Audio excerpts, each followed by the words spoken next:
Ethan Walsh had everything planned until he walked into his wedding rehearsal and saw her.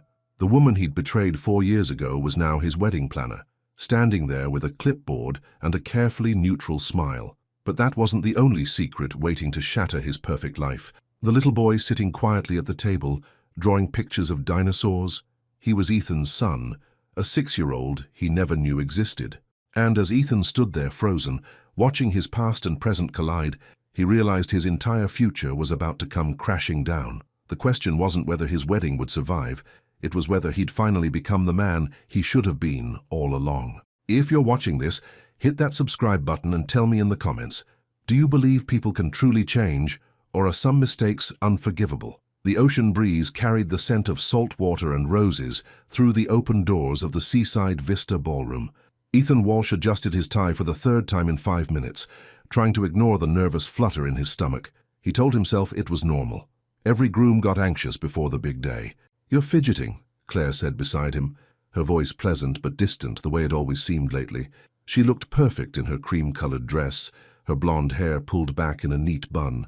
Everything about Claire was neat, organized, safe. "Just want everything to go smoothly," Ethan replied, forcing a smile. Claire squeezed his hand once, then let go. "That's why we hired the best wedding planner in town. Ms. Brooks comes highly recommended." They walked through the ballroom doors together. Afternoon sunlight poured through the floor-to-ceiling windows, painting everything gold. White chairs lined the aisle in perfect rows. The view of the beach beyond was breathtaking. Then Ethan saw her. She stood near the altar with a clipboard, wearing a simple navy dress and flats. Her natural hair was pulled back in a low bun, and she wore the same silver earrings she'd always loved. 4 years vanished in an instant. His heart stopped, then kicked hard against his ribs. "Naomi." She looked up. Their eyes met. The color drained from her face. "Ms. Brooks," Claire called out cheerfully, waving. "We're here." Naomi's expression shifted so quickly, Ethan almost thought he'd imagined her shock. She smiled, professional and warm, and walked toward them with her hand extended. "Mr. Walsh, Ms. Donovan, it's wonderful to meet you both." Her voice was steady, but Ethan heard the tiny tremor underneath. She wouldn't look directly at him. "Please call me Claire." His fiancée shook Naomi's hand enthusiastically. "Your portfolio was stunning. We're so excited to work with you." "Thank you. I'm honored you chose me." Naomi finally glanced at Ethan, her dark eyes unreadable. "Mr. Walsh." "Ethan," he managed. His throat felt tight.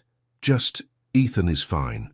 A small voice piped up from across the room. "Mommy, I finished my picture." Ethan turned toward the sound. A little boy sat at a small table near the window, surrounded by crayons and paper. He couldn't have been more than 6, with warm brown skin and bright, curious eyes. He wore a blue shirt with a cartoon dinosaur on it. "That's wonderful, baby," Naomi called back. "Just a few more minutes, okay?" The boy nodded and went back to drawing, his tongue poking out slightly in concentration. Something about him tugged at Ethan's chest, though he couldn't say why. "Your son?" Claire asked. "Yes, Caleb. I hope it's okay that he's here. My usual sitter cancelled last minute." "Of course, children are a blessing," Claire beamed. "Ethan's wonderful with kids, aren't you, honey?" Ethan nodded automatically, still trying to process everything. Naomi had a son. Naomi was here. Naomi was planning his wedding. This couldn't be happening. "Let's start with the timeline," Naomi said, flipping through her clipboard. She launched into a detailed explanation of the ceremony flow, reception schedule, and vendor coordination. She was good at this, confident, thorough, professional. But Ethan barely heard a word. He watched the way she tucked a loose curl behind her ear, the same gesture she'd made 1,000 times when they were together, the way she bit her lower lip slightly when she was thinking. "What do you think, Ethan?" Claire's voice cut through his thoughts. "I'm sorry." "What?" "The processional music. Miss Brooks suggested something classical, but I was thinking something more modern. Whatever you prefer is fine," Ethan said. Claire's smile tightened slightly. "You should have an opinion, too. It's your wedding." "Right. Sorry. Classical sounds good."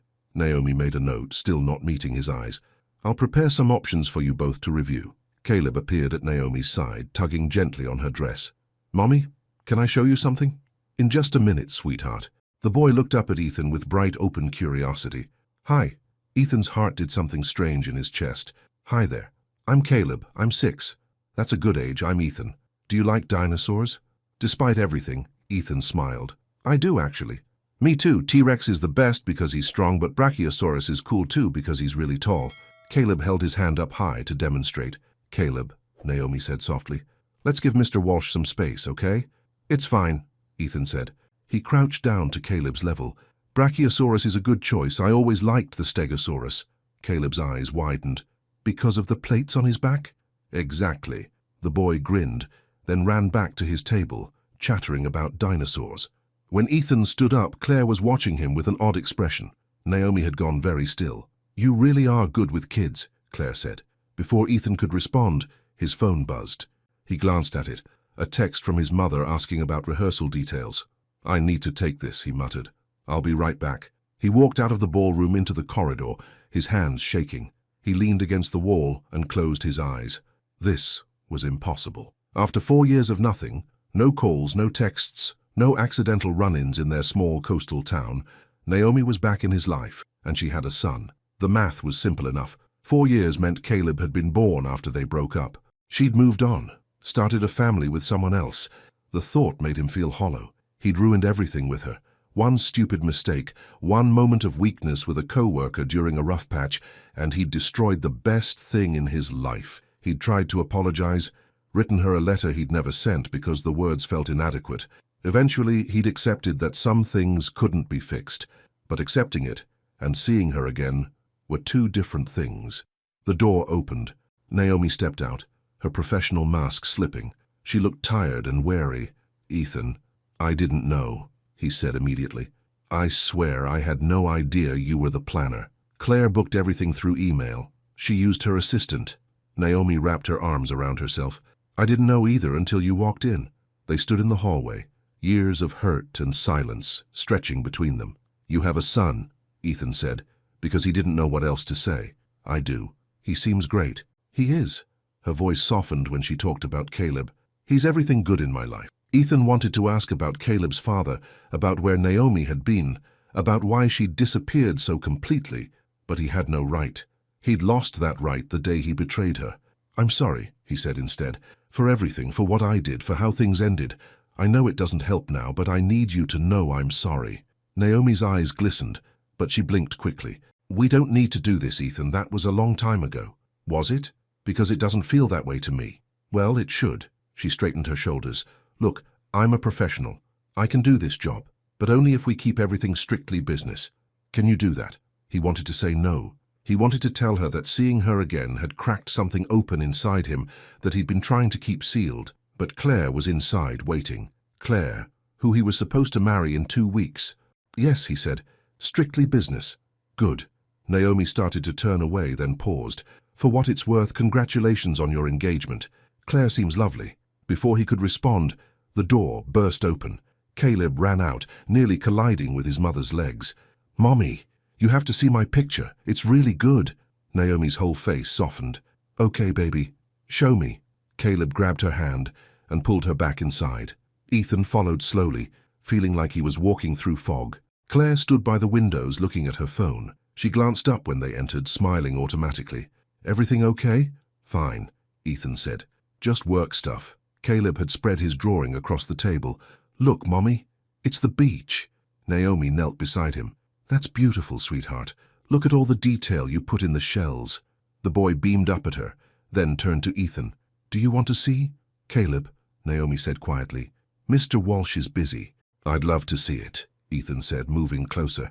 The drawing showed a beach scene with blue water, yellow sand, and careful crayon shells. 3 figures held hands at the bottom, a woman, a man, and a small boy between them. That's me and Mommy, Caleb explained, pointing. And that's the man who's going to teach me about dinosaurs. Ethan's breath caught. The boy had drawn him into the picture, into their family, just from one brief conversation about Stegosaurus. It's perfect, Ethan said softly. Naomi stood quickly, her expression stricken. Caleb, honey, put your crayons away. We need to finish up here. Okay, Mommy. Claire joined them, glancing at the drawing with polite interest. What a talented young artist. Thank you, Naomi said, back in professional mode. Now, let's finalize the seating arrangements. They spent another hour going through details. Ethan forced himself to focus, to nod at the right times, to make decisions about things that suddenly felt meaningless. The whole time, He was aware of Caleb humming quietly at his table and Naomi determinedly not looking at him.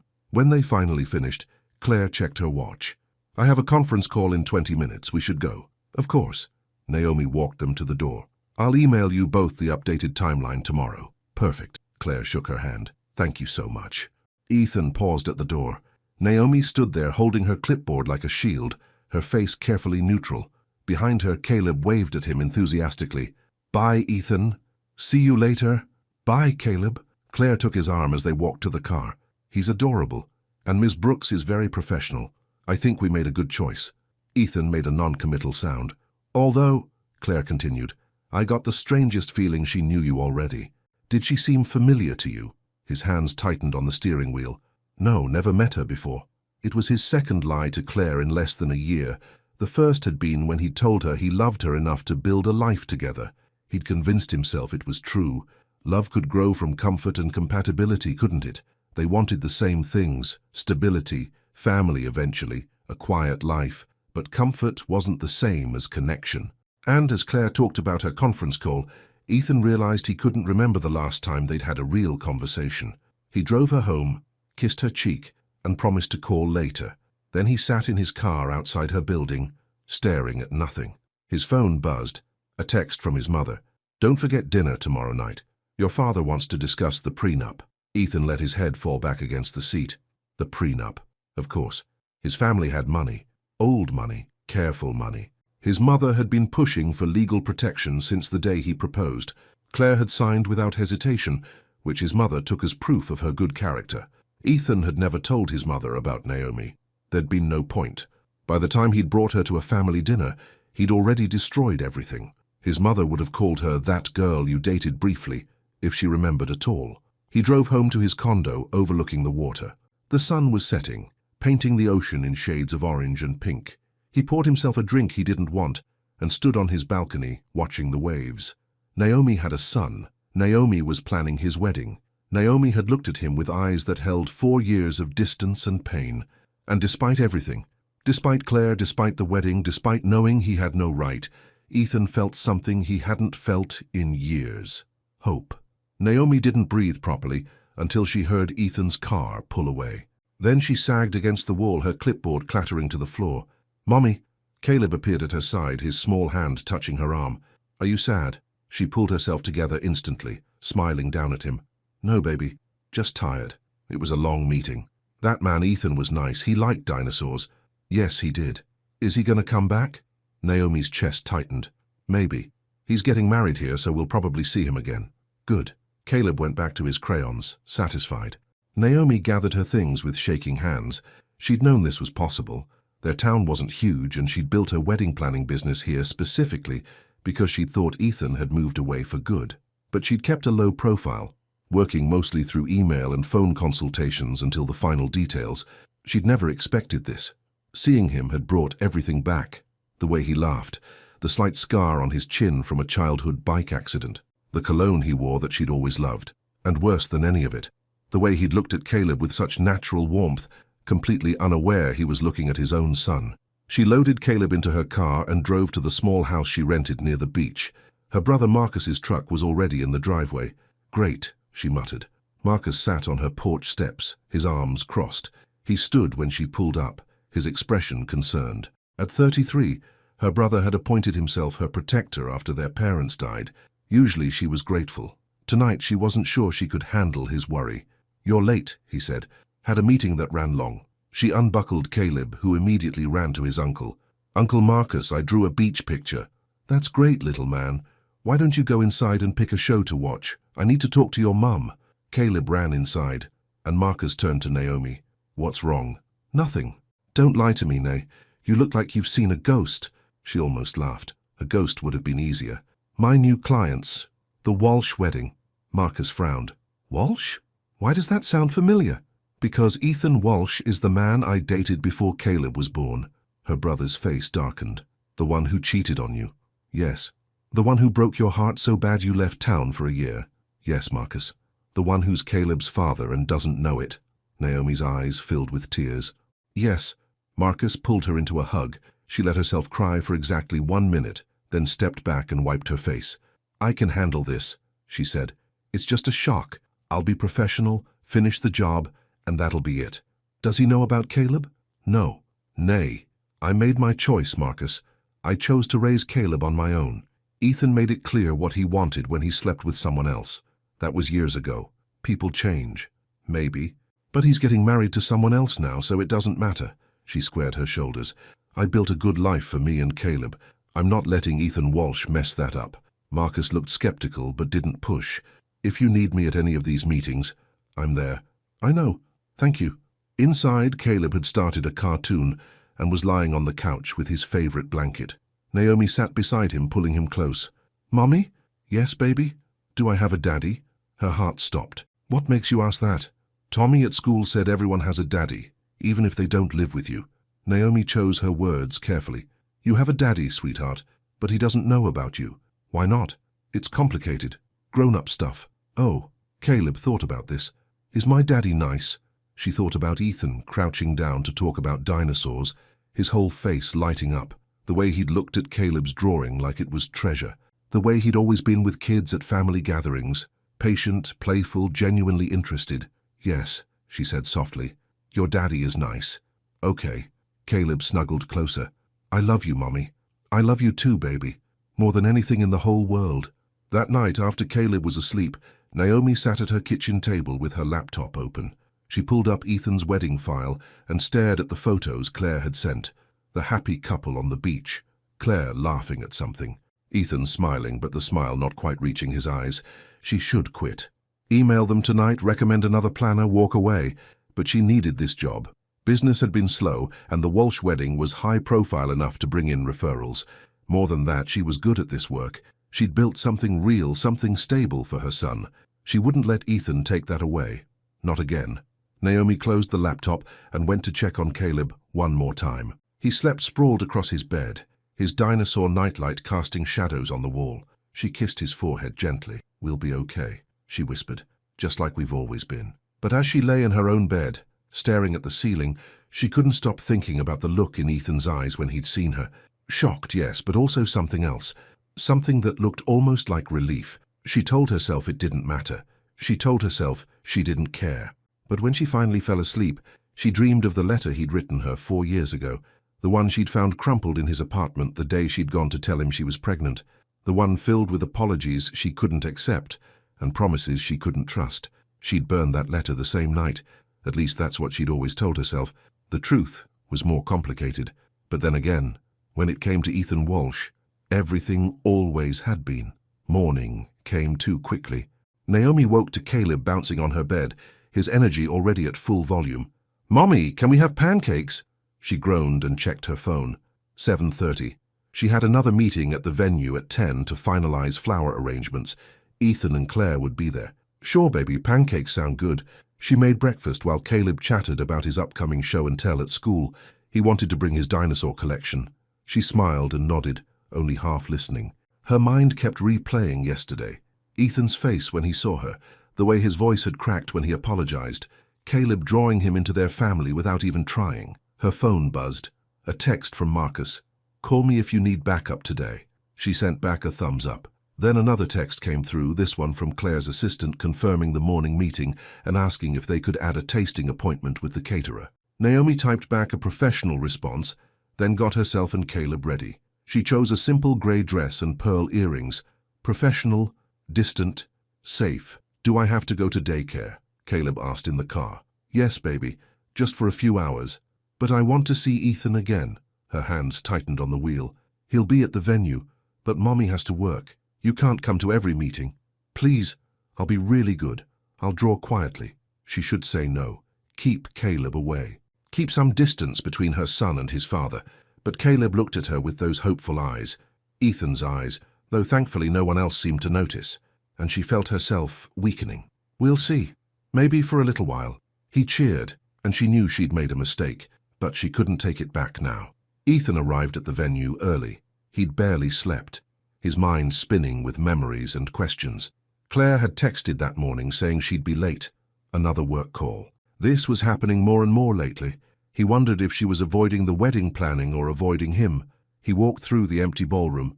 The morning light made everything look softer, more romantic. This was supposed to be one of the happiest times of his life. Why did it feel like going through the motions? "You're early," he turned. Naomi stood in the doorway with her clipboard and a large bag of supplies. She wore grey today. It suited her. "Claire's running late," he said. "Work stuff. That's fine, I can show you the updated flower mock-ups while we wait." She set her things down, maintaining careful distance between them. "Where's Caleb?" "Daycare. This is a work day." "Right. Of course." He felt oddly disappointed. Naomi pulled out her tablet, showing him arrangements of white roses, hydrangeas, and eucalyptus. "These are the options for the centerpieces." Claire mentioned she wanted something elegant, but not too formal. Ethan looked at the screen, seeing nothing. "They're all nice. You have to actually look at them, Ethan." "I am looking." "No, you're staring through them." She sighed. "Look, I know this is weird, but you're getting married. The least you can do is care about the details." "Do you care?" The words came out sharper than he intended. "About any of this?" "It's my job to care." "That's not what I meant." Naomi set the tablet down. "What do you want me to say? That seeing you again didn't affect me? That I don't remember everything? I'm trying to be professional here." "I don't want professional. I want—" He stopped himself. What did he want? He had no right to want anything from her. "What?" she pressed. "What do you want?" Before he could answer, the door opened. But it wasn't Claire. "Mommy!" Caleb ran in, carrying his small backpack. Behind him, a young woman in daycare uniform looked apologetic. "I'm so sorry, Miss Brooks. Caleb had a meltdown about not coming with you. He wouldn't calm down, and we thought maybe just this once." "It's okay, Sandra. Thank you for bringing him." Naomi knelt down to Caleb's level. "Baby, you can't just leave daycare whenever you want." "I know, but I wanted to help you work." His lower lip trembled. "And I wanted to see Ethan." Ethan's chest tightened. This kid barely knew him, and yet he'd had a meltdown about seeing him again. "It's all right," Ethan said. "I don't mind if he stays." Naomi looked torn. "This isn't appropriate. Please, Mommy, I'll be so good. I'll just draw." She closed her eyes briefly, then nodded. "Fine. But you sit quietly at the table. No interrupting. Understand?" "I promise." Caleb ran to the table and immediately pulled out crayons. Sandra left, and Naomi turned back to Ethan. "I'm sorry about this." "Don't be. He's a great kid." "He is." Her voice softened. "He's the best thing I've ever done." They stood there, something unspoken hanging between them. Then Naomi picked up her tablet again. "The flowers! We should decide before Claire arrives." They went through the options. Ethan tried to focus, to offer opinions that made sense. Caleb hummed softly from his table, the sound oddly comforting. "This one," Ethan said, pointing to an arrangement with white roses and soft greenery. "It's simple, but beautiful." "Good choice." Naomi made a note. "And for the bouquet?" The door opened again. This time it was Claire, dressed in a sharp business suit, her phone still in her hand. Sorry. She hurried over, barely glancing up.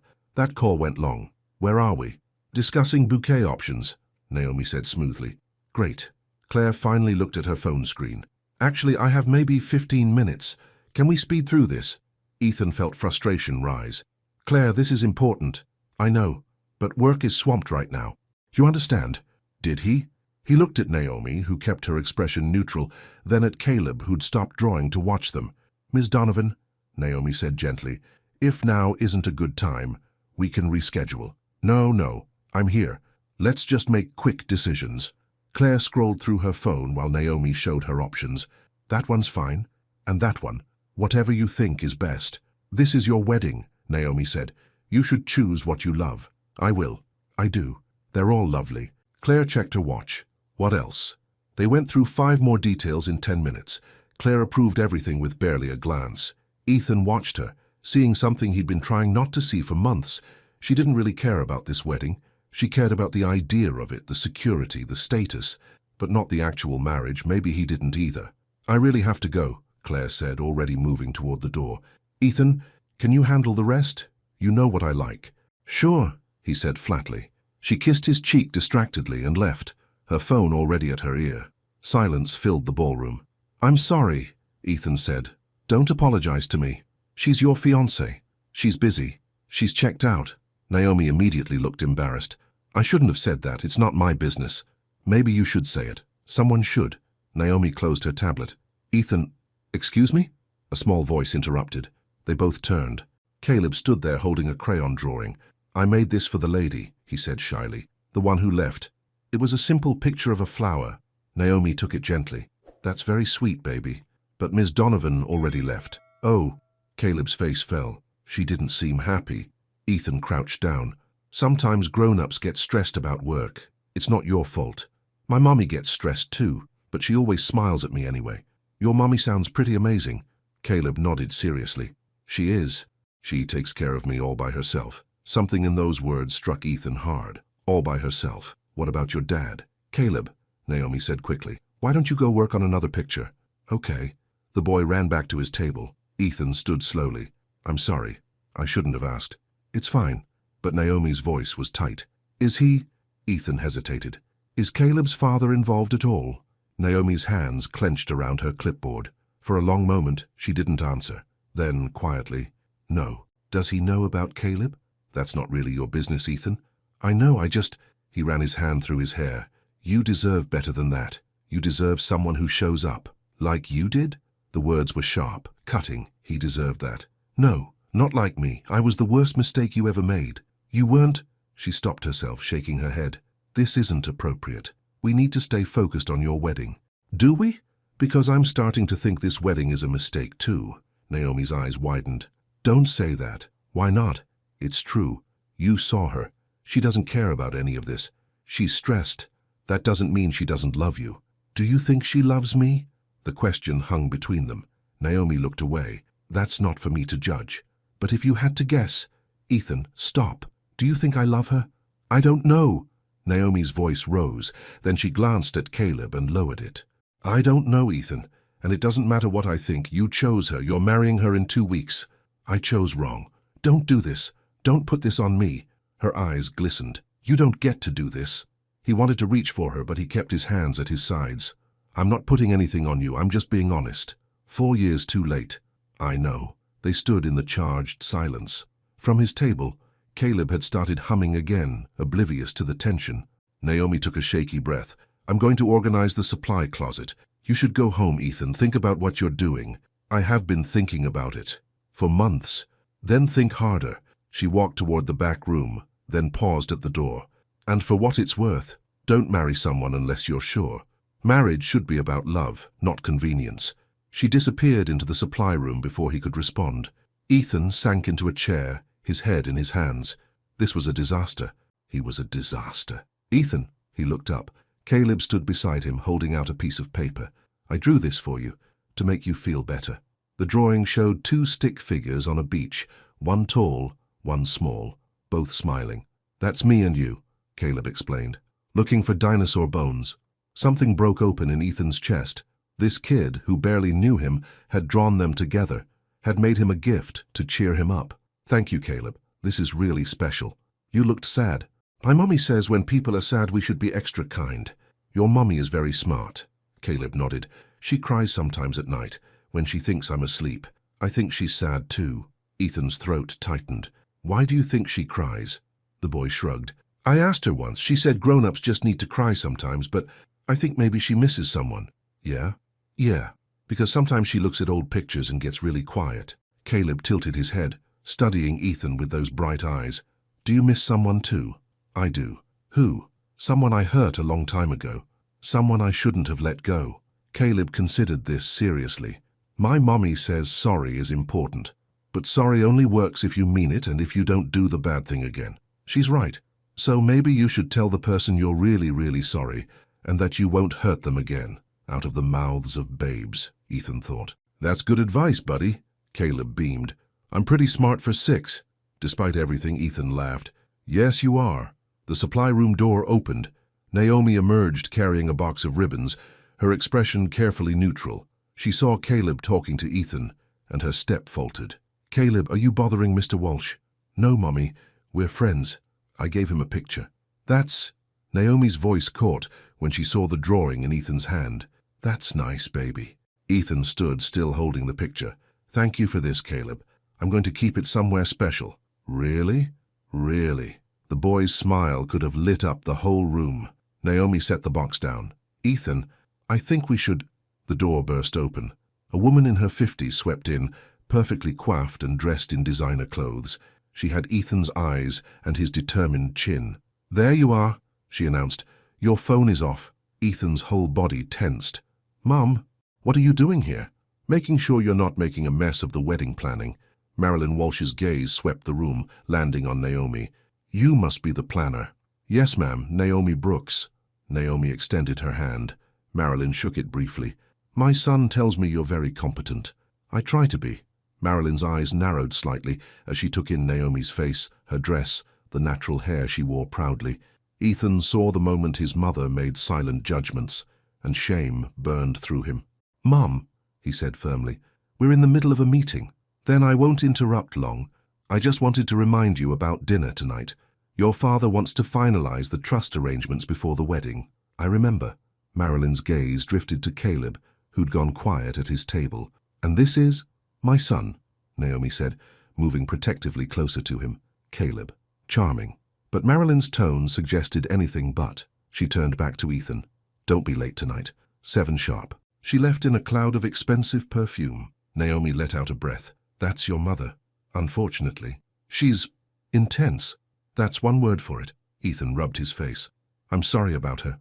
"Don't be. I'm used to—" She stopped herself. "Used to what?" "Nothing. Forget it." But Ethan knew what she'd almost said. Used to people like his mother judging her. He'd seen it before, 4 years ago, when he'd finally worked up the courage to bring Naomi to a family dinner. His mother had been polite but cool, making little comments about Naomi's background, her career aspirations, her family. He'd been too cowardly to stand up to her properly. Another regret to add to the pile. "Mommy," Caleb's voice was small. "That lady didn't like us." Naomi knelt beside him. "That's not true, baby. She doesn't even know us. But she looked at us mean. Some people just have serious faces. It doesn't mean anything." But even a 6-year-old could read Marilyn Walsh's disdain. Ethan felt anger rise in his chest, at his mother, at himself, at the whole situation. "Caleb," Ethan said gently, "my mom can be difficult, but that's her problem, not yours. You're awesome." The boy's face brightened slightly. "Really? Really? Any adult who doesn't see that isn't paying attention." Naomi looked at him with something complicated in her eyes, gratitude mixed with pain. "We should finish up," she said quietly. "I'm sure you have things to do before dinner." "Right." But Ethan didn't want to leave. Being here, even with all the tension, felt more real than anything else in his life right now. They spent another hour going through details. Caleb drew quietly, occasionally showing them his pictures. Naomi remained professional but warmer than before. Ethan found himself watching her, the way she bit her lip when concentrating, the way her face lit up when Caleb said something funny, the graceful way she moved around the space. He'd loved her once. Completely, terrifyingly, in a way that had scared him into sabotaging everything. He thought he was over it. But being near her again, seeing the life she'd built, the mother she'd become, he realized he'd never stopped loving her at all. Finally they finished. Naomi started packing up while Caleb gathered his crayons. "Same time tomorrow?" she asked. "We need to do the final walkthrough." "I'll be here," she nodded, not quite meeting his eyes. "Good." As she turned to leave, Ethan noticed something fall from her bag. A small envelope yellowed with age. He picked it up. "Naomi, you dropped—" She spun around, her face going pale. "Give me that." "What is it?" "Nothing. Please, just—" She reached for it, but he'd already seen his own handwriting on the front. His letter, the one he'd written and never sent, the one he'd left in his apartment the day she'd come to tell him something. He'd never known what. "How do you have this?" he asked. "I found it. Years ago I kept meaning to throw it away." "But you didn't." "Give it back, Ethan." He handed it over.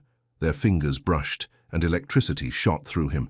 Naomi clutched the envelope to her chest. "I should have burned it. Why didn't you?" "I don't know. Stupidity, maybe." She shoved it deep into her bag. "Forget you saw it." "I can't forget. What were you doing at my apartment that day?" Her eyes filled with tears. "It doesn't matter now. It matters to me." "Mommy?" Caleb appeared, tugging her hand. "I'm hungry." "Okay, baby, let's go." She picked up her son and headed for the door. "Naomi, wait." She paused but didn't turn around. "Read your letter, Ethan. Remember what you wrote. Then ask yourself if you have any right to question my choices." She left, taking Caleb with her. The boy waved goodbye over her shoulder, his smile innocent and trusting. Ethan stood alone in the empty ballroom, his heart pounding. She'd kept his letter. For 4 years, she'd kept the apology he'd thought she'd never seen. What had she come to tell him that day? His phone buzzed. Claire. "Running late again." Can you pick up dinner? He texted back that he'd handle it, then sat down in one of the white chairs. The afternoon sun streamed through the windows, making patterns on the floor. He'd written that letter the night after he ruined everything.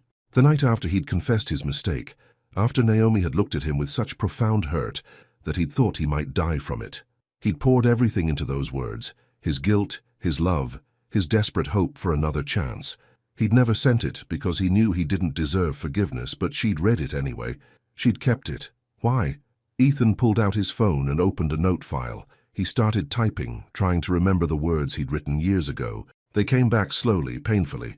I know sorry isn't enough. I know I destroyed the best thing in my life. But I need you to know, I loved you. I still love you. What I did had nothing to do with you, and everything to do with me being scared and stupid and not worthy of what we had. He stopped typing. Reading the words now, they felt hollow, inadequate. The truth was simpler and more damning. He'd been a coward. He'd felt Naomi getting close to his heart, and he'd sabotaged it before she could hurt him first. Except he'd been the one to cause the hurt, and she'd been the one left dealing with the wreckage. His phone rang. His mother. You better not be late tonight, she said without preamble. I won't be. And Ethan, that woman, the planner, what about her? She seems familiar. Have you met her before? His stomach dropped. No. Are you sure? The way you two looked at each other. Mom, I have to go. He hung up before she could say more. His mother had always been too perceptive for comfort. Ethan drove home, picked up takeout, and tried to prepare himself for dinner with his parents. But all he could think about was Naomi's face when she'd clutched that letter, the pain in her eyes, the way she'd said, "It doesn't matter now," like she was trying to convince herself. What didn't matter? What had she come to tell him? And why did he feel like his entire future depended on finding out? Dinner with Ethan's parents was exactly as unbearable as he'd expected. They sat in the formal dining room of the Walsh estate, surrounded by expensive art and uncomfortable silence. His father, Richard, discussed trust funds and investment portfolios between bites of salmon. His mother kept bringing up Claire's excellent breeding and appropriate connections. Ethan pushed food around his plate and said little. You're quiet tonight, his mother observed. Wedding nerves? Something like that. Perfectly normal. Richard sipped his wine. Marriage is a serious commitment. You're joining two families, two financial futures. It's wise to feel the weight of it. That was the problem. Ethan felt the weight of everything except what should matter most: love, joy, anticipation. Instead, he felt trapped. Speaking of the wedding, Marilyn said carefully, I stopped by the venue today. Ethan's fork paused halfway to his mouth. The planner seems competent enough, but Ethan, I have to ask, have you two met before? No. Are you certain? Because the way she looked at you— Mom, drop it. I'm simply concerned. There's nothing to be concerned about. He set his fork down. Naomi is doing her job, that's all. His mother's eyebrows rose. Naomi? First name basis already? It's what she asked us to call her. Marilyn exchanged a look with Richard. Well, just be careful. Women like that— Women like what? Ethan's voice hardened. I simply meant women with children from previous relationships. They can be opportunistic. Anger flooded through him. She's not opportunistic. She's professional and talented and a great mother. He stopped. His parents stared at him. That's quite a defense for someone you just met, his father said slowly. Ethan stood. I should go. Long day tomorrow. Ethan, his mother started. Thank you for dinner. He left before they could press further. In his car, he gripped the steering wheel and tried to calm down. His mother's prejudice wasn't new. She'd made similar comments about Naomi 4 years ago, comments he'd been too weak to properly challenge. Not anymore. He drove home, but couldn't settle. He paced his condo, looking out at the dark ocean. Finally, he pulled up his messages and found Naomi's business number. He typed, I'm sorry about my mother today. She was out of line. He stared at the message for 5 minutes before deleting it. Too personal, too much. Instead, he wrote, confirmed for tomorrow's walkthrough at 10 a.m. Professional, safe. He hit send. 3 dots appeared immediately, then disappeared, then appeared again. Finally, see you then. That was it. But Ethan found himself staring at those 3 words like they held hidden meaning. He slept poorly, dreams tangled with memories. Naomi laughing at something he'd said. Naomi's face when he'd confessed his betrayal. Caleb's bright eyes. That damn letter. Morning came slowly. Ethan arrived at the venue at 9:30, hoping to catch a few minutes alone with Naomi. But when he walked in, he found her brother there instead. Marcus stood with his arms crossed, watching Naomi arrange sample centerpieces. He was tall and broad-shouldered, with the same warm brown skin and intelligent eyes as his sister. When he saw Ethan, his expression hardened. "Mr. Walsh," Marcus said coolly. "Please call me Ethan." "I don't think so." "Marcus," Naomi warned, "be nice. I'm being perfectly polite." But his eyes never left Ethan's face. "I'm just here to help my sister with the heavy lifting." Ethan understood immediately. Marcus wasn't here to help with supplies. He was here as protection. "That's kind of you," Ethan said carefully. "Family takes care of family." Marcus moved to stand closer to Naomi. "Always." The message was clear. "Hurt her again and you'll deal with me." Ethan respected that. He would have done the same for a sister. Naomi broke the tension. "Where's Claire?" She texted, "Running late again." Naomi's jaw tightened, but she nodded. "Then let's start with the processional rehearsal. Marcus, can you stand in as one of the groomsmen?" "Sure." They spent the next hour walking through positions and timing. Marcus played his role with professional courtesy, but Ethan felt the man's watchful presence like a weight. He wondered what Naomi had told her brother. Everything? Just that they dated. Did Marcus know about the letter? "The ring-bearer will stand here," Naomi instructed, pointing to a spot near the altar. "And the flower girl here." "We don't have a ring-bearer yet," Ethan said. Claire's nephew backed out. "Oh," Naomi made a note. "Do you have someone else in mind?" Before Ethan could answer, the door opened. Caleb ran in, followed by a flustered Claire. "I'm so sorry," Claire said, not sounding sorry at all. "I had to pick him up from daycare. They said he was asking for Naomi, and since I was passing by anyway." Caleb had already found his mother, wrapping his arms around her waist. "Mummy, I missed you." "I saw you 2 hours ago, baby." But Naomi hugged him back, pressing a kiss to his head. "I know, but I still missed you." Claire watched them with an odd expression. "He really wanted to be here. I hope that's okay." "Of course." Naomi stroked Caleb's hair. "Thank you for bringing him." Caleb looked up and spotted Ethan. His whole face lit up. "Ethan, you came back." "Hey, buddy." Ethan crouched down. "How are you?" "Good. Look, I lost my tooth." Caleb opened his mouth to show the gap. "Wow, that's a big deal. Did the tooth fairy come?" "Not yet. It just came out this morning." "Then you've got something to look forward to tonight." Caleb beamed, then noticed Marcus. "Uncle Marcus, you're here too." "Hey, little man." Marcus ruffled his nephew's hair, his stern expression softening completely. "You being good for Mommy?" "Always." "That's my guy." Watching Marcus with Caleb, Ethan felt a pang of longing. This was what family looked like. Easy affection, inside jokes, unconditional love. His own family was all formal dinners and trust funds. Claire cleared her throat. "Should we continue?" They resumed the walk-through. Claire checked her phone constantly, offering distracted opinions. Caleb sat at his usual table, but kept glancing at Ethan with shy smiles. "The officiant will stand here," Naomi explained. "Ethan, you'll enter from this side. Claire, you'll come down the aisle with your father." "Actually," Claire interrupted, "I've been thinking about that. Maybe we should simplify the processional, make it quicker." Naomi blinked. "It's already fairly simple."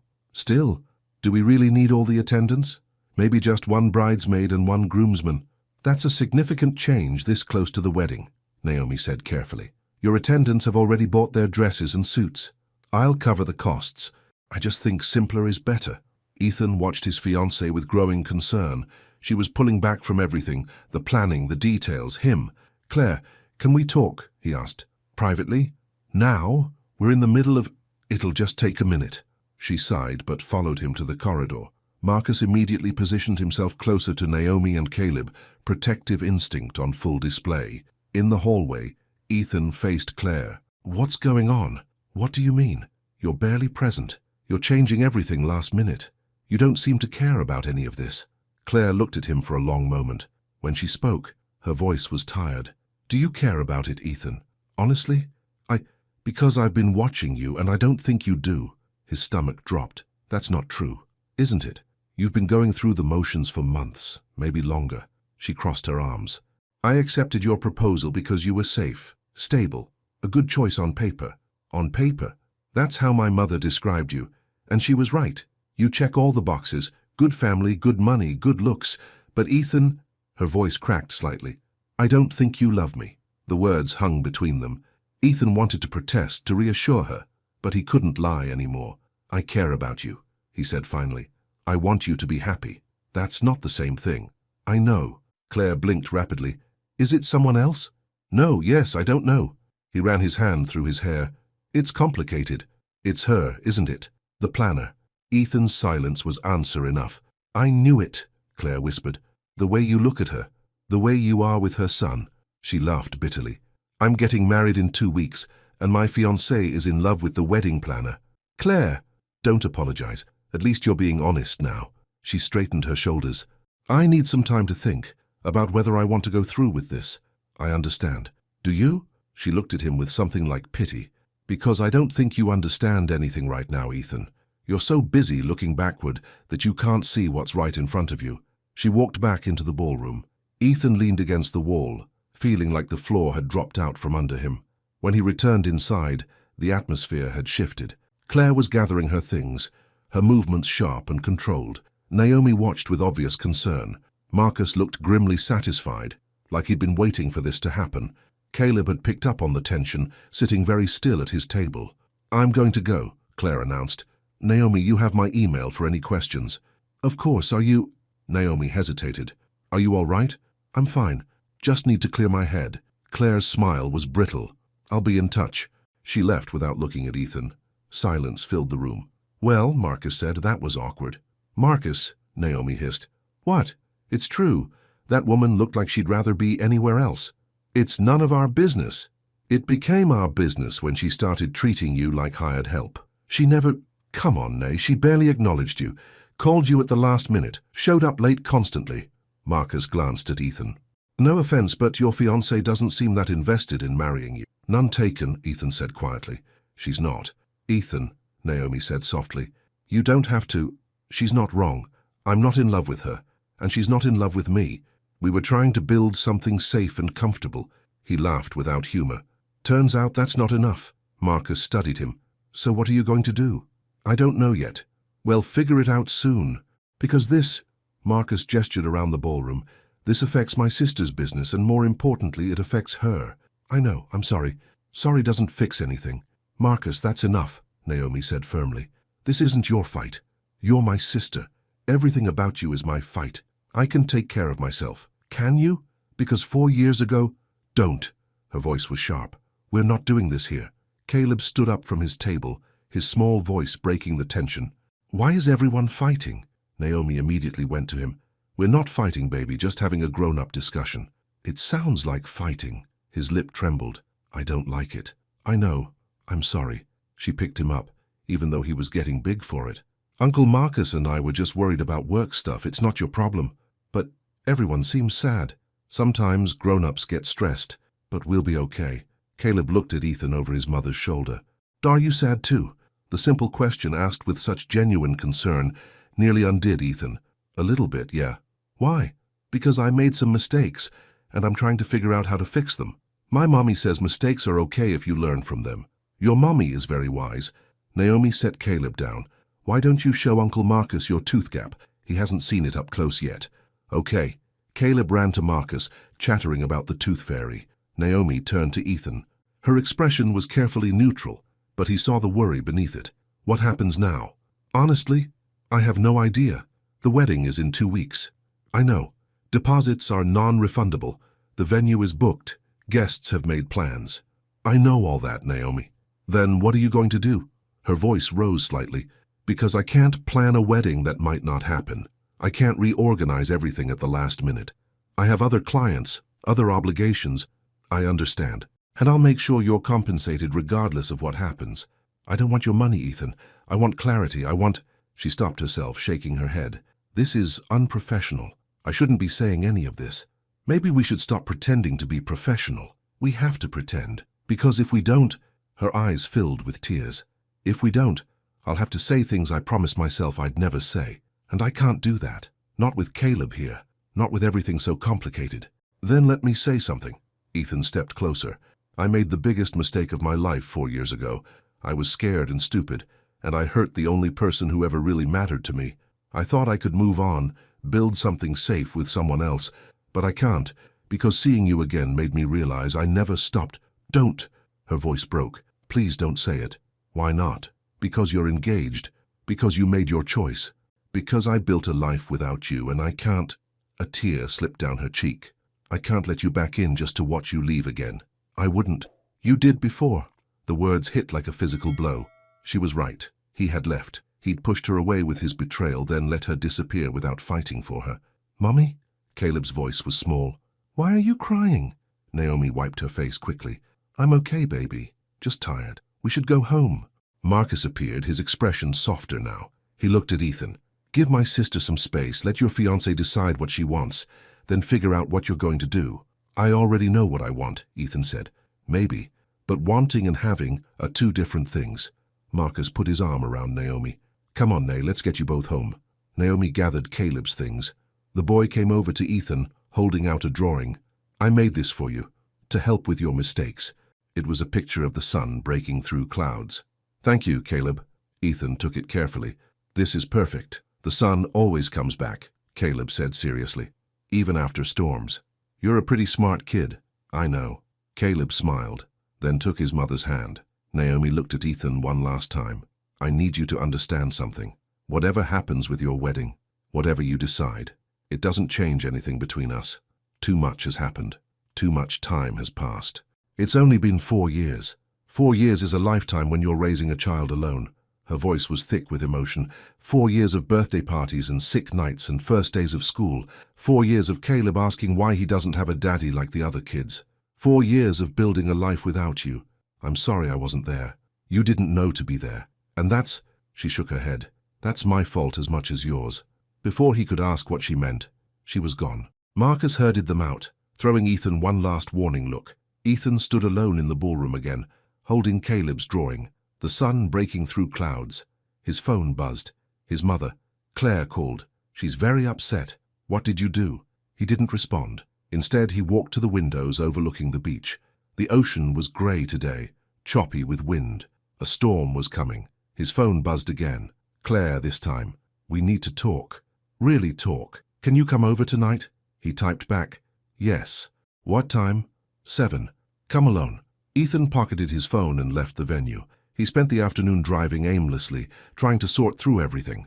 By the time 7 o'clock arrived, he still had no answers. But he went to Claire's apartment anyway. She opened the door in jeans and a sweater, her hair down. Without the business armor, she looked younger, vulnerable. Come in. Her apartment was pristine, like a magazine spread. Nothing out of place, nothing personal. Ethan realized he'd never felt comfortable here. They sat on her couch. Claire poured them both wine, then took a long sip. I've been doing a lot of thinking, she said. So have I. Let me go first. She set her glass down. I accepted your proposal because you were everything I thought I wanted. Stability, security, a good family name. My parents loved you. My friends were jealous. On paper, we were perfect. But I don't love you, Ethan. Not the way I should. Not the way you deserve. She looked at him with sad clarity. And you don't love me either. He didn't deny it. When did you know? She asked. About what? That you still loved her. The wedding planner. Ethan took a breath. The moment I saw her again. That's what I thought. Claire laughed softly. You know what's funny? I'm not even angry. I'm relieved. Relieved? I've been terrified about marrying you. Waking up at night, wondering if I was making a huge mistake. If I was settling. If you were settling. She turned to face him. I want passion, Ethan. I want someone who looks at me the way you look at her. Like I'm the sun and moon and stars all at once. You deserve that. So do you. And so does she. Claire reached for his hand. So I'm going to make this easy. I'm calling off the wedding. Relief and guilt flooded through him in equal measure. Claire, don't apologize. This is the right thing. For both of us. She squeezed his hand once, then let go. I'll tell my parents, you tell yours. We'll split the cancellation costs. I'll cover everything. No, we'll split it. This was a mutual mistake. She stood, signaling the end of the conversation. I hope it works out with her, really. You both deserve a chance at something real. Ethan stood too. Thank you for understanding, for being so gracious. It's easy to be gracious when you're being set free. She walked him to the door. One piece of advice, though. What's that? Whatever happened between you two before, whatever mistake you made, make sure you've really changed. Because that little boy of hers, he doesn't deserve to be collateral damage in your love story. The words stayed with Ethan all the way home. Caleb didn't deserve to be hurt. Neither did Naomi. Which meant, before he could even think about winning her back, He had to prove he was different, that he'd grown, that he was worthy of being in their lives. He just had no idea how to do that. His phone rang. His mother, of course. "What the hell did you do?" she demanded. "Claire's mother just called me in tears. The wedding is off?" "Yes." "Ethan Walsh, you get over there right now and fix this." "No, Mom. It's done. Claire and I both agreed. Agreed to throw away a perfectly good marriage. It wasn't a marriage yet, and it wouldn't have been a good one. This is about that planner, isn't it? That woman with the child. Her name is Naomi. And yes, this is about her, but it's mostly about me realizing I was about to make the biggest mistake of my life. Marrying Claire would have been a mistake? Yes, because I don't love her." His mother was silent for a long moment. "And you love this Naomi person?" "I do." "Does she love you back?" "I don't know. I don't think so. Not anymore." "Then why are you blowing up your life?" "Because even if she never forgives me, I can't marry someone else. It wouldn't be fair to Claire. It wouldn't be fair to anyone." Another long silence, then more quietly. "What did you do to this woman 4 years ago?" Ethan closed his eyes. "I cheated on her. One time with a co-worker. It meant nothing, but that didn't matter. I destroyed her trust." "Oh, Ethan, I know. I've regretted it every day since. And now she's back in your life." "Now she's back in my life." His mother sighed. "Then I suppose you'd better find a way to make it right. Really right. Not just apologies, but action. I'm trying to figure out how." "Well, figure it faster. And Ethan, if you hurt that woman again, I'll never forgive you. Understood?" He was surprised by the steel in her voice. "Understood. Good. Now go fix your mess." She hung up. Ethan stood on his balcony, watching the storm roll in across the ocean. Lightning flickered in the distance. Somewhere in this town, Naomi was tucking Caleb into bed, reading him a story, kissing his forehead. Living the life she'd built without Ethan, a life he desperately wanted to be part of, but wanting wasn't enough. He'd learned that the hard way.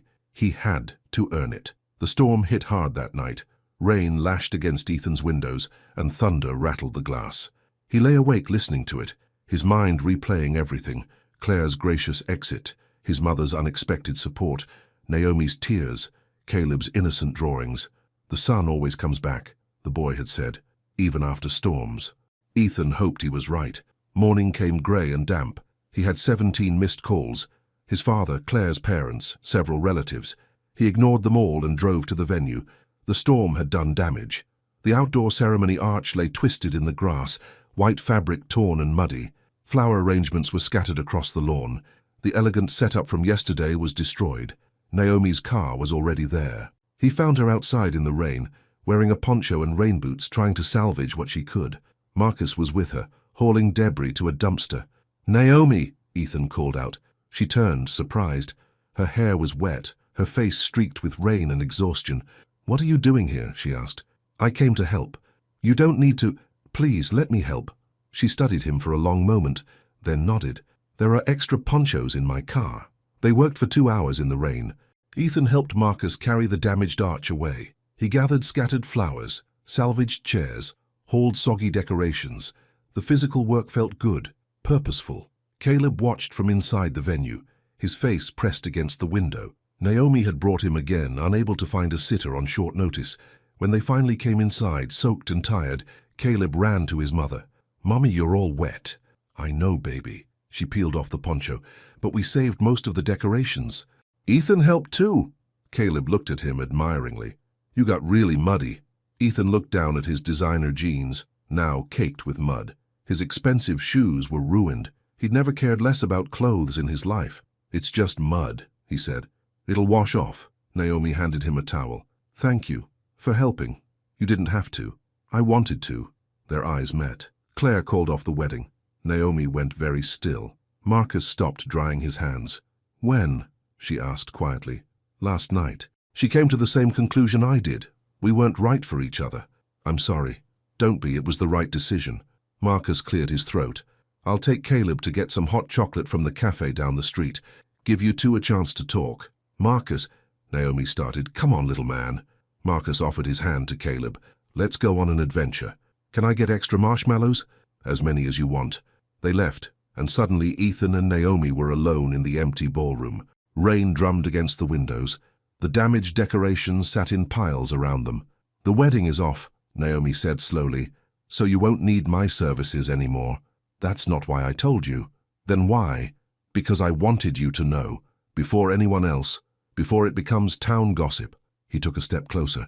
And because I owe you honesty. About everything. Ethan, we've been through this. No, we haven't. Not really. He ran his hand through his wet hair. 4 years ago, I destroyed us. I was falling in love with you and it terrified me. My whole life I watched my parents' cold transactional marriage. I didn't know how to do real love, so when things got intense between us, I sabotaged it by sleeping with someone else. Yes, and I've regretted it every single day since. He held her gaze. You came to my apartment the next day, after I confessed. I wasn't there, but you were. You found my letter. Naomi's eyes filled with tears. I shouldn't have kept it. Why did you? Because, her voice broke, because despite everything, part of me wanted to believe you meant it, that you really were sorry. I was. I am. Words are easy, Ethan. I know. That's why I'm not just giving you words anymore. He pulled out his phone, showed her a list of cancellation emails. I've been emailing vendors all morning, cancelling everything, taking responsibility for all the costs. That's going to be expensive. I don't care about the money. I care about doing the right thing. He put the phone away. And I care about you, about Caleb, about not making the same mistakes. It's been 4 years. People don't just change. They do if they have the right motivation. Seeing you again, seeing the life you built, the mother you became. His voice roughened. You're even more amazing than I remembered. And I know I don't deserve another chance. I know I hurt you too badly, but I had to tell you the truth. That calling off the wedding wasn't about escaping. It was about finally being honest with myself about what I want. What do you want? You. A chance to earn your trust again, to prove I'm different. He took a breath. And if you can't give me that, I understand. But I'm not running anymore. I'm staying in this town. I'm going to show up even if it takes years. Because you're worth it. Naomi wiped her eyes. You can't just... This isn't some romantic movie, Ethan. I have a son, a business, responsibilities. I can't just let you back into my life because you finally figured out what you want. I know. Do you? She laughed bitterly. Because 4 years ago, I came to your apartment to tell you I was pregnant. I found your letter and I almost stayed. Almost believed you could change, but then I realized I couldn't raise a child with someone I didn't trust. So I left town. I built a life without you. And Caleb, her voice broke completely. Caleb is the best thing that ever happened to me. The world tilted. Ethan felt like he'd been punched in the chest. What? He whispered. I was pregnant. When you cheated, when you wrote that letter, when I left, I was carrying your son. Caleb. The name came out strangled. Caleb is yours. Yes. Ethan's legs gave out. He sat down hard on the nearest chair, his mind spinning. Caleb's bright eyes, his love of dinosaurs, the way he'd drawn them together. The instant connection Ethan had felt. His son. I don't... He couldn't form words. Why didn't you tell me? Because you cheated on me. Because I didn't trust you. Because I was scared and hurt, and I thought I was doing the right thing. Tears streamed down her face. I know it was wrong. I know I should have told you, but I couldn't let you into his life just to watch you break his heart too. I would never... You did it to me. Why wouldn't you do it to him? The words hung between them, brutal and true. Ethan stood on shaking legs. I need a minute. He walked outside into the rain, not bothering with a poncho. The cold water hit his face, mixing with tears he didn't try to hide. He had a son, a 6-year-old boy who loved dinosaurs and drawing and made friends with strangers. A boy who'd been asking his mother why he didn't have a daddy.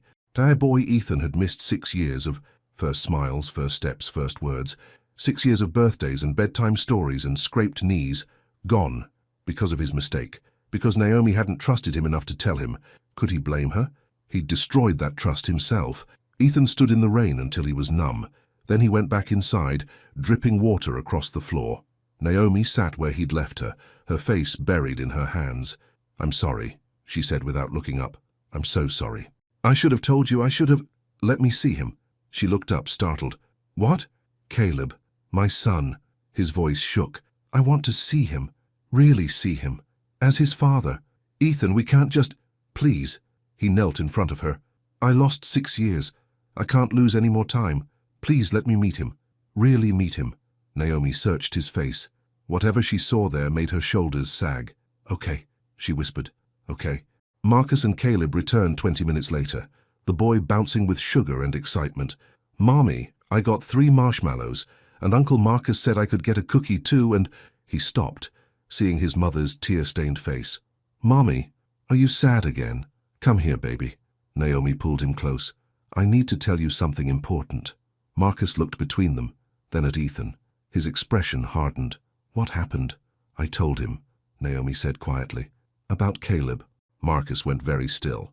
"Nay, it's time. It was always going to be time eventually." Caleb looked confused. "Tell me what?" Naomi knelt down to his level, taking his small hands. "Remember how you asked me about your daddy?" "Yeah. You said he was nice, but he didn't know about me." "That's right. Well," her voice caught. "He knows now, and he's here." Caleb's eyes went wide. He looked around the ballroom. "Where?" "Right there, baby." Naomi turned him gently toward Ethan.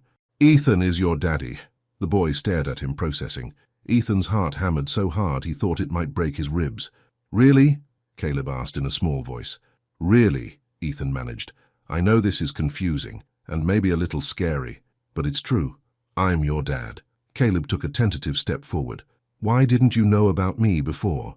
"Because—" Ethan glanced at Naomi, who nodded. "Because your mom and I had some problems before you were born. Adult problems. And we weren't together when she found out about you, so she made a decision to raise you by herself. But you know now?" "Yes, and I'm so happy I do." Ethan's eyes filled with tears. "Because you're amazing, Caleb. You're smart and kind and creative, and I can't believe I got to be your dad." Caleb studied him seriously. "Are you going to leave?" The question broke Ethan's heart. "No, never. I promise you, I'm not going anywhere." "Do you promise? Because Tommy's dad promised too, and then he left anyway." "I promise. Ethan held out his hand, pinky extended. "Pinky swear." Caleb considered this, then wrapped his tiny pinky around Ethan's. "Okay, pinky swears are the most important promises." "The most important," Ethan agreed. They stood there, pinkies linked, while Naomi cried quietly, and Marcus watched with grudging approval. Then Caleb did something that shattered Ethan completely. He stepped forward and hugged him, his small arms wrapping around Ethan's waist. "I'm glad you're my daddy," he said, his voice muffled against Ethan's chest. "I always wanted one." Ethan dropped to his knees and hugged his son properly, carefully, like he was holding the most precious thing in the world, because he was. "I always wanted to be one," he whispered. "I just didn't know you existed yet." "Well, I do exist, and I'm pretty great." "Despite everything," Ethan laughed. "Yes, you are." They stayed like that while the storm raged outside. Marcus eventually cleared his throat. "We should probably talk about logistics," he said. "Custody, visitation, all that legal stuff." "Marcus," Naomi said tiredly. "Not now." "When?" "This is important, Nay. You can't just—" "I know, but give us a minute to breathe, okay?" Marcus looked like he wanted to argue, but Caleb's happy face stopped him. "Fine, but we're having this conversation soon." "Agreed," Ethan said. He stood up, keeping one hand on Caleb's shoulder. "I want to do this right. Whatever Naomi needs, whatever's best for Caleb." "What about what you need?" Marcus challenged. "What I need is to be part of my son's life. Everything else is secondary." Naomi stood, wrapping her arms around herself. "I think we all need some time to process this. Caleb, say goodbye to Ethan. We need to go home and talk." "Can Ethan come with us?" Caleb asked hopefully. "Not today, baby, but soon, I promise." Caleb looked disappointed but nodded. He turned to Ethan. "Will you come to my school show and tell next week? I'm bringing my dinosaurs." "I wouldn't miss it for anything." "Good. You can tell everyone you're my dad now." The simple trust in those words nearly destroyed Ethan. "I'd be honored." Marcus herded them toward the door. As they were leaving, Caleb turned back. "Bye, Dad." "Dad." The word echoed in the empty ballroom long after they were gone. Ethan sank into a chair, overwhelmed. He had a son. His whole life had changed in a single conversation. His phone rang. His mother again. This time he answered. "Ethan, we need to talk about the cancellation costs." "Mom, I have a son." Silence. Then, "What?" "Naomi's son. Caleb. He's mine. He's been mine this whole time." "Oh my God." "I know. Does she want child support? Is she suing for back payments?" "No, Mom. She doesn't want money. She just—" His voice broke. "She was protecting him. From me." His mother was quiet for a long moment. "I assume you're going to step up now?" "Of course I am." "Good. Then we'll deal with the wedding costs later. This is more important." She paused. "Ethan, don't mess this up. That little boy deserves better than your mistakes. I know. I'm going to do better. I have to. They talked for a few more minutes. Then Ethan hung up and sat in the empty ballroom. The storm had started to clear, weak sunlight breaking through the clouds. The sun always comes back, even after storms. Ethan looked at Caleb's drawings, still taped to his usual table, dinosaurs and beaches and families holding hands. His son had been drawing their future without even knowing it. Now Ethan just had to prove he deserved to be in that picture. 2 weeks passed in a blur. Ethan cancelled everything: venue, catering, flowers. He absorbed all the costs without complaint. His parents grumbled but supported him. Claire sent a kind text wishing him well. And slowly, carefully, he started building a relationship with his son. The first visit was at a park. Naomi brought Caleb. Marcus came as backup, and they spent 2 hours on the playground. Ethan pushed Caleb on the swings, helped him across the monkey bars, and listened to detailed explanations about every type of dinosaur. "Did you know the Ankylosaurus had a tail like a club?" Caleb informed him seriously. "I did not know that. It's for defense. Really cool. Very cool." Naomi watched from a bench, her expression guarded but softer than before. Marcus had started to thaw too, seeing how careful Ethan was with Caleb. The second visit was at the Natural History Museum. Caleb dragged Ethan through every exhibit, chattering non-stop. In the dinosaur wing, he held Ethan's hand and pointed at each skeleton. "That one's a triceratops, and that's a pteranodon. But technically that's not a dinosaur. It's a pterosaur." "You're pretty smart," Ethan said, his chest tight with pride. "My mum teaches me stuff. She's really smart too." "She is." Naomi had stayed back, giving them space. But Ethan caught her watching them with tears in her eyes. The third visit was the school show and tell. Ethan sat in a tiny chair at the back of the classroom, while Caleb presented his dinosaur collection to the class. "This is my favorite, the Stegosaurus," Caleb said, holding up a plastic figure. "And this is my dad. He likes the Stegosaurus too." 20 pairs of 6-year-old eyes turned to stare at Ethan. He waved awkwardly. Caleb beamed like he'd won the lottery. After school, as they walked to Naomi's car, Caleb skipped between them, holding both their hands. "That was the best show and tell ever," he announced. "You did great, baby," Naomi said. "Tommy said he wished his dad came to school stuff." Caleb squeezed Ethan's hand. "I'm lucky." Ethan couldn't speak past the lump in his throat. At the car, Caleb hugged him goodbye. "Same time next week?" "Same time next week," Ethan promised. After Caleb was buckled in, Naomi lingered by the driver's door. "Thank you," she said quietly, "for showing up, for trying. I want to do more than try." "I know, but—" she hesitated. "We need to take this slow for Caleb's sake. I understand. Whatever you need. It's not about what I need. It's about what's best for him." "What about what's best for you?" She looked at him for a long moment. "I don't know what that is yet." She got in the car and drove away. Ethan watched until they disappeared around the corner. That night, Marcus called him. "We need to talk, officially, about custody arrangements." They met at a coffee shop. Marcus had brought papers, a basic custody agreement he'd drawn up with a lawyer friend. "Every other weekend," Marcus said. "Alternating holidays, summer weeks negotiable." Ethan read through the agreement. It was fair, generous even, but seeing his relationship with Caleb reduced to legal terms made his chest ache. "What does Naomi think about this?" he asked. "She wants what's best for Caleb, which means having you in his life if you're serious about this." "I am, completely." Marcus studied him. "You know I wanted to hate you for what you did to my sister, for leaving her alone and pregnant. I don't blame you, but watching you with Caleb these past couple weeks—" He shook his head. "You're trying, really trying, and that means something. It means everything to me. Then sign the agreement, make it official, give Naomi some security." Ethan signed without hesitation. Marcus witnessed it, then slid a copy across the table. "One more thing," Marcus said. "My sister still has feelings for you. Don't ask me how I know, I just do. But she's scared, really scared. So if you're going to pursue anything with her, you better be damn sure. Because if you hurt her again, you'll make my life hell, I know. Worse than hell. I'll make sure everyone in this town knows what kind of man you are. I won't hurt her again, or Caleb, I swear." Marcus stood, offering his hand. "Then welcome to the family. Officially." They shook on it. A month after the cancelled wedding, Ethan got a text from Naomi. "Caleb wants to know if you'll come to his birthday party next weekend." Ethan stared at the message, his heart racing. A birthday party meant family, friends, other parents. It meant being introduced as Caleb's father publicly. He texted back immediately, "I'd love to. What can I bring? Just yourself. But maybe prepare for chaos. 6-year-olds are wild. The party was at Naomi's house, a small rental near the beach with a bright blue door and flowers in the window boxes. When Ethan arrived, the yard was already full of children running around screaming.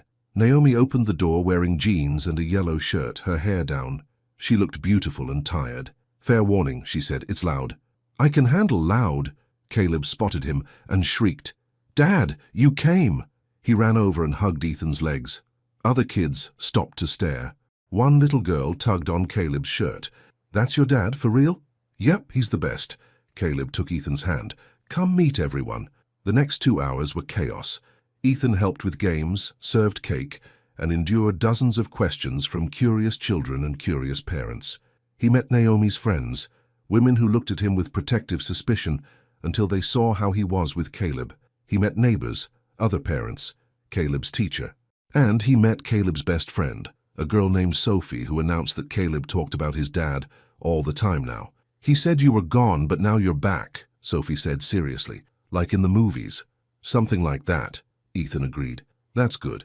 Everyone should have a dad." By the time the party wound down, Ethan was exhausted. But when Caleb opened his presents and reached Ethan's gift, a detailed dinosaur encyclopedia and a set of fossil dig toys, the boy's face lit up like the sun. "This is the best present ever. I'm glad you like it." Caleb hugged him tight. "You're the best dad ever." The words hit Ethan square in the chest. He was far from the best dad ever. He had 6 years to make up for, but he'd spend the rest of his life trying. After the guests left and Caleb was occupied with his new toys, Naomi and Ethan cleaned up the yard together. Marcus had left with a significant look that said, "Don't screw this up." "Thank you for inviting me," Ethan said, gathering paper plates. It meant everything. "Caleb wanted you here. How could I say no?" "You could have. Easily." She paused, holding a garbage bag. "I'm trying, Ethan, to let go of the past, to give you a real chance with him." "What about with you?" "That's more complicated." "Why?"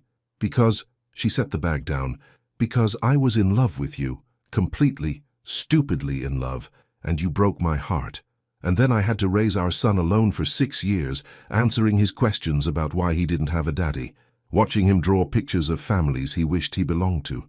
Her voice cracked. "I can forgive you for cheating. I can even understand why you did it.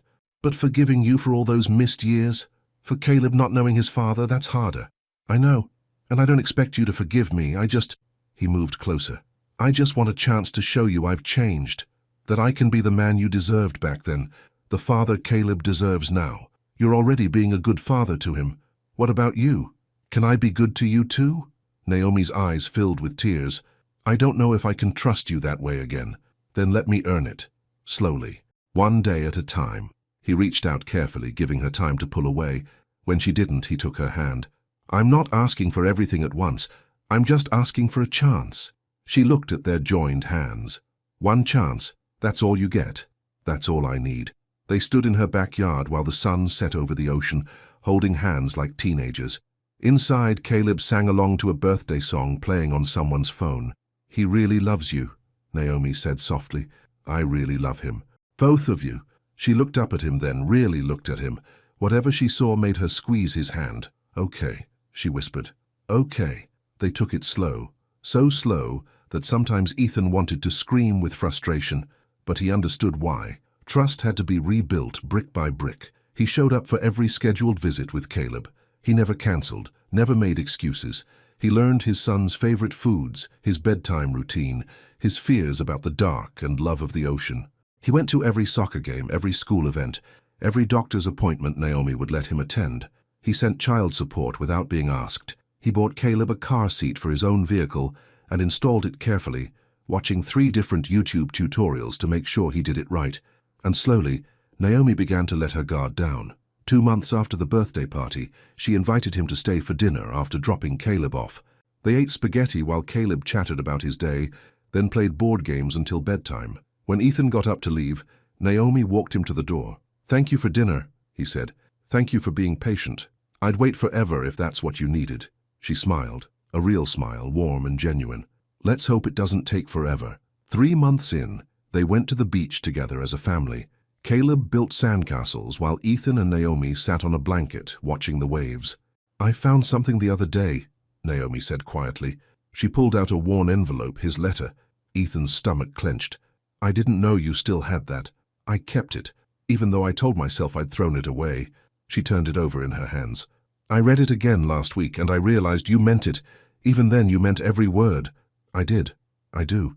I believe you. She looked at him, her eyes bright. I'm ready to try. Really try. Not just for Caleb, but for us. Relief flooded through him. Are you sure? No, but I'm tired of being scared. She took his hand. So let's do this. Let's see if we can build something real. We can. I know we can. They kissed, soft and careful, while Caleb played in the sand nearby. It felt like coming home. 4 months in, Ethan officially introduced Caleb to his parents. Marilyn had mellowed significantly, and Richard was surprisingly charming. They doted on their grandson, asking him about school and dinosaurs and soccer.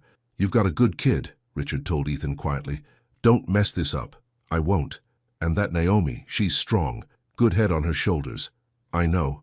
Then hold on to her. Women like that don't come around twice. Ethan already knew that.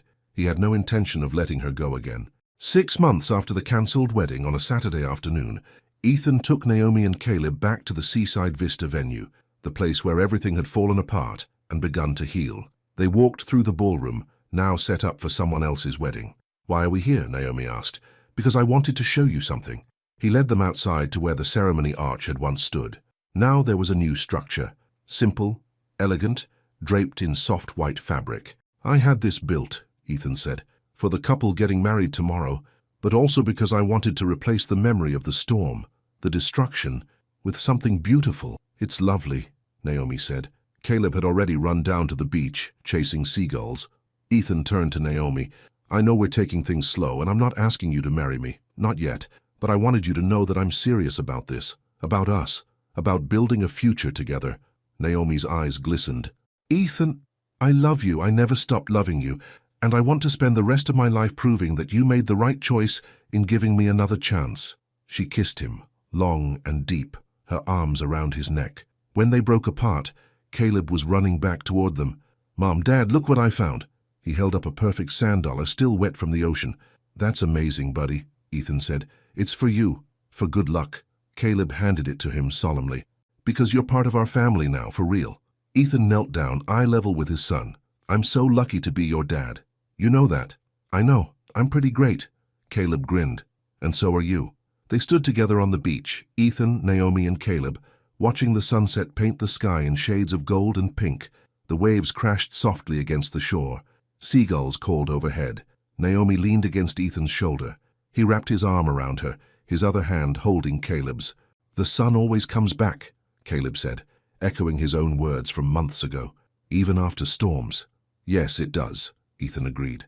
And standing there with his family, the woman he loved, and the son he'd fight the world for, Ethan knew that whatever storms came next, they'd weather them together, because some things were worth fighting for, some mistakes could be forgiven, and some second chances were really new beginnings in disguise. 2 years later, Ethan and Naomi got married at that same venue under that same arch. Caleb was the ring bearer, carrying the rings with enormous pride. Marcus walked Naomi down the aisle. Marilyn cried happily in the front row, and when the officiant pronounced them husband and wife, Caleb cheered louder than anyone. That's my mom and dad, he announced to everyone. They're married now. For real. As they walked back down the aisle together, Ethan, Naomi, and Caleb between them, Ethan thought about that first day at the wedding rehearsal. The shock, the pain, the broken pieces. He'd thought seeing Naomi again would destroy him. Instead, it had saved him. The sun always came back even after storms, and love, real, honest, hard-fought love, was worth every moment of rain. The end.